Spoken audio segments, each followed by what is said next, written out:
Okay, just saw the breaking news about Vikings making a trade.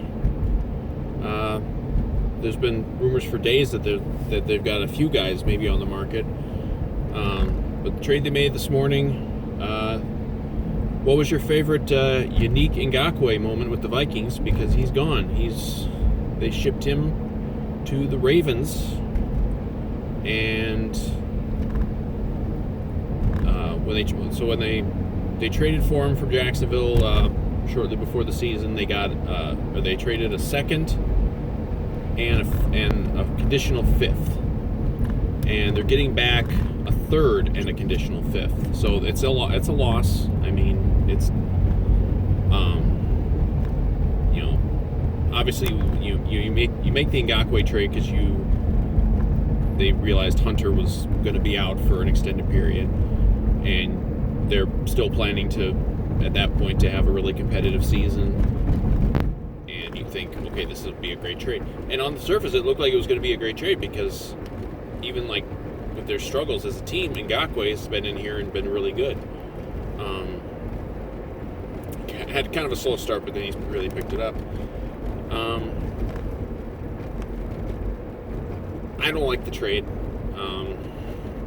And I know the circumstances, of 2 months ago are very different than they are now. So it's like, it's not like they traded for Ngakoue to flip him and make a profit. It wasn't like they weren't flipping a house. It's just, you're taking a loss there because the second you gave up, the second round draft pick, not the second in time, the second you gave up is now going to be, a pretty high second round pick. It's probably going to be at least a top 15, maybe top 10 pick, depending on how the rest of the season goes. And of course, now that you traded Ngakoue, you're going to have an even worse rest of the season. So you gave that up, and the third you're getting is going to be a low third because Baltimore is really good.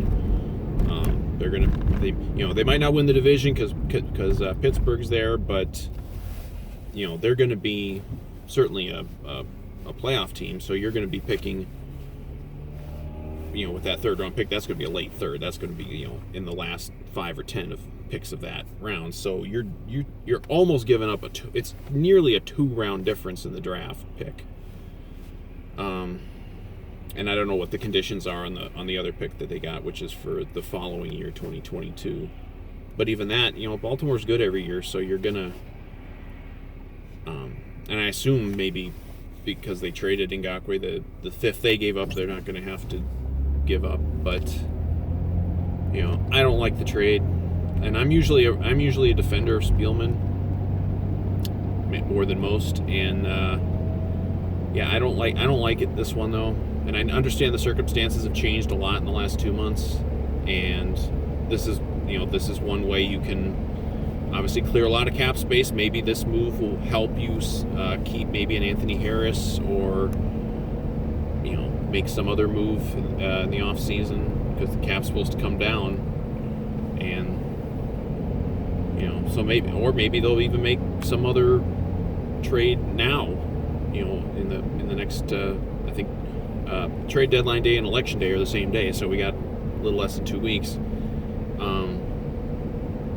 So maybe they'll even make another trade now. So it clears up cap space now, clears up cap space later. I just don't like that.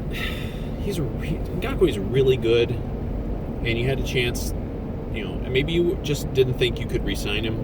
Maybe they never planned to re-sign him. I don't think that's the case. I think they always made this trade thinking, okay, we're going to make this move, and we're going to keep him.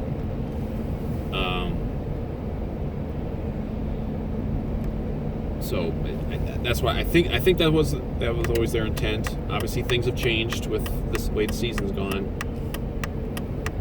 but yeah, I don't like it. I don't like giving up a really good player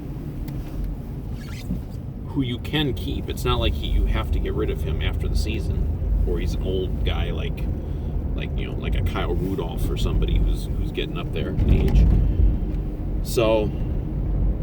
I'm not a fan of this trade.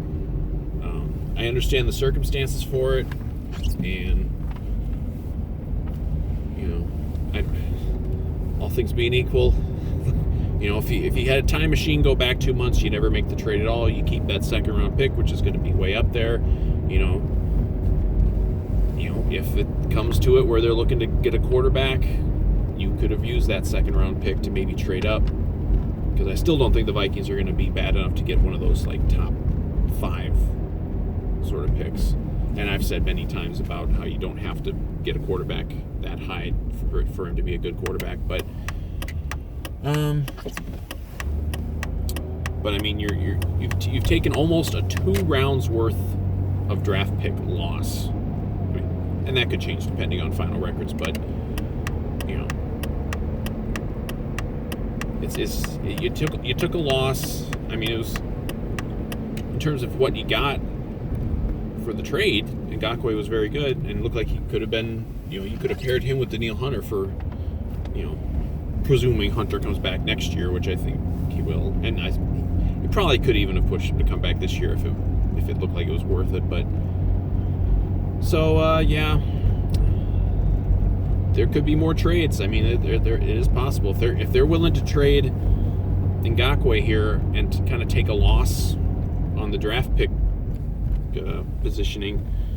They might be willing to trade, you know, a Kyle Rudolph, an Anthony Harris, maybe a Thielen. I'd heard. Yeah, I mean, I hope it's not going to be just a fire sale, because then you're really looking at multiple years of rebuilding, and I really didn't think the situation was that dire, but we'll see. But yeah, as I'm wrapping up here, I don't like the trade personally. I understand the motive behind it on both ends, both when you made it the first time and then the second time.